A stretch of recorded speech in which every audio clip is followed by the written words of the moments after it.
Before I dive into today's topic, I want to make something clear. I don't think social media is this evil thing that should be wiped off the face of the earth. Like anything else, it has its good and its bad. But lately, the bad has been getting harder to ignore.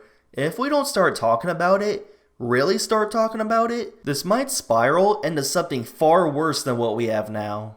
Social media allows us the ability to keep up with friends, family, influencers, and current events in real time. It's a very convenient way to keep up with what's going on in the world. But what if I told you that our brains were designed to be able to keep up with thousands, let alone millions of people at once? There's a concept known as Dunbar's number, which suggests humans can comfortably handle up to 150 stable relationships. The Oxford scientist explains newer studies have challenged this theory by saying the numbers 290, 336, 520, even up to 611. Even the highest estimate is still less than 1,000, far less than what people are exposed to every day on social media. So what am I getting at with this information? By this overstimulation of being exposed to thousands or millions of opinions, our brains go into overdrive and become emotionally numb. Our brains were never designed to process an overwhelming amount of human interactions. Think of it as RAM in a computer, phone, tablet, or laptop. The more tabs you have open,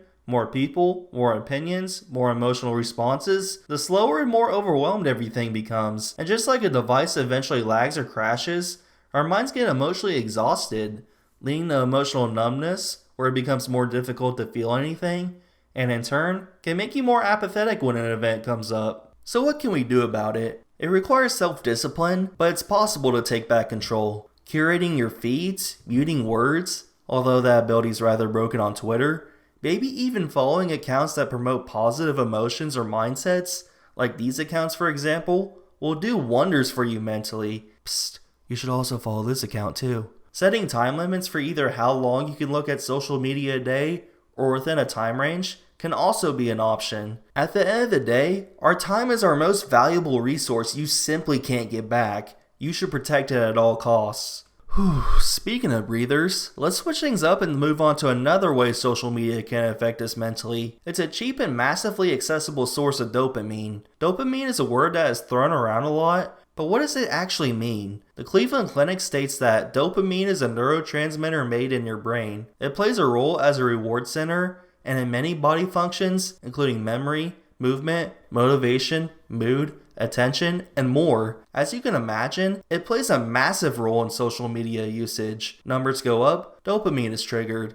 It is not just the pleasure itself, it is also the anticipation of it too. Refreshing your feed, checking your notifications, dopamine is on standby waiting for a hit of pleasure. Social media offers an easy source of dopamine, and when your brain gets used to that, the quick feedback, the instant stimulation, it becomes less motivated to chase the harder, more rewarding sources of it. Things like completing a project, working towards a goal, building healthy habits, those also trigger dopamine, but they take more time and effort. Unfortunately, platforms like Meta, TikTok, and Twitter know this. They know exactly how to exploit your brain's chemistry to keep you scrolling. The more you engage, the more data they get, the more money they make, and the longer you stay in that loop, the harder it gets to pull away. Another side effect we don't really talk about enough is how short-form content is shrinking our attention spans. TikTok, Instagram Reels, YouTube Shorts, they all enable this condition. They reward content that grabs your attention for 15,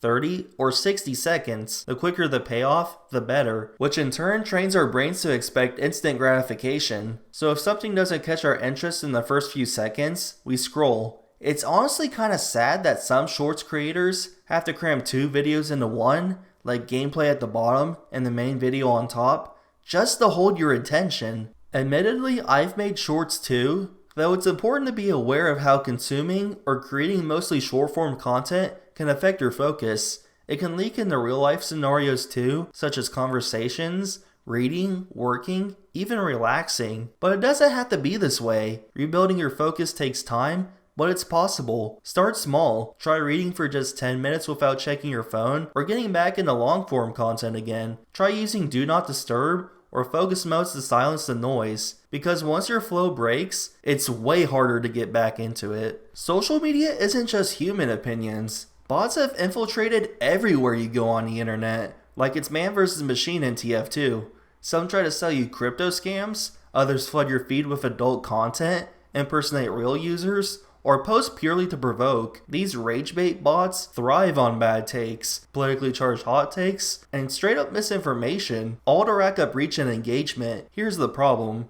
Ratios, quote retweeting, even sharing with the intent to criticize, still tells the algorithm this post is engaging. That's all it needs to push it even further. Outrage becomes a business model. As mentioned earlier, your best defense is to not engage. Scroll past, block the account, or mute certain keywords. It may seem passive, but it's powerful. Silence can be more powerful than words. And in this case, it can keep you from feeding the very systems that thrive on your attention. Another mental weight social media carries is the rise of parasocial relationships, one-sided bonds people form with creators or influencers they never met. You see someone's content regularly, feel like you know them, maybe even depend on them for comfort or connection, but the relationship isn't mutual. This isn't inherently toxic, but it becomes problematic when followers expect access, constant updates, or emotional energy from someone who's essentially a stranger. And on the flip side, there's the pressure creators feel to constantly post, because if you don't, someone else will. People scroll on, forget fast, and social media rewards those who never stop uploading.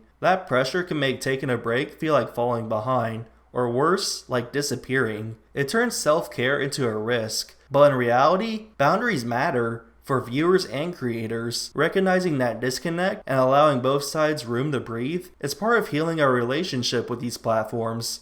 I can say from experience that taking breaks from content has made me feel like I'm behind, or it's going to take a lot of effort to climb back to where I feel I left off. In the end, I turned out fine and still continue to grow, but it's something to keep in mind if you want to enter this hobby. I do have a question to ask you all. Have you ever had this feeling that your phone is vibrating in your pocket, only to find out there was no notification at all? Do you still check where it possibly came from? Like a sign to tell you to check what has happened? It's called phantom vibration syndrome. DermNet explains that it has been hypothesized as a misinterpretation by the cerebral cortex due to a large number of sensory stimuli continuously received by the brain. As the user anticipates a vibratory notification, stimuli such as muscle contractions are possibly misconstrued as a vibration sensation, meaning if you feel a notification could possibly come through at any second, your brain is waiting in anticipation for it. It is also likely caused by excessive phone use. FOMO is a common feeling many people face, where if they're not constantly keeping an eye out on what's new, FOMO kicks in, triggering anxiety and worsening mental health. It's important to realize that everything shared on social media will still be there when you have a chance to look at it. Reducing screen time with social media apps can overcome those phantom vibration feelings, or FOMO. Now that you know how exactly social media can actually affect your mental health, let's take one last moment to realize the bigger picture. Social media isn't going anywhere, whether we like it or not. But what we can change is how we interact with it. Taking back control isn't about quitting cold turkey. It's about awareness, boundaries, and self-discipline. It's entirely possible to reclaim your focus, your peace of mind, and your time.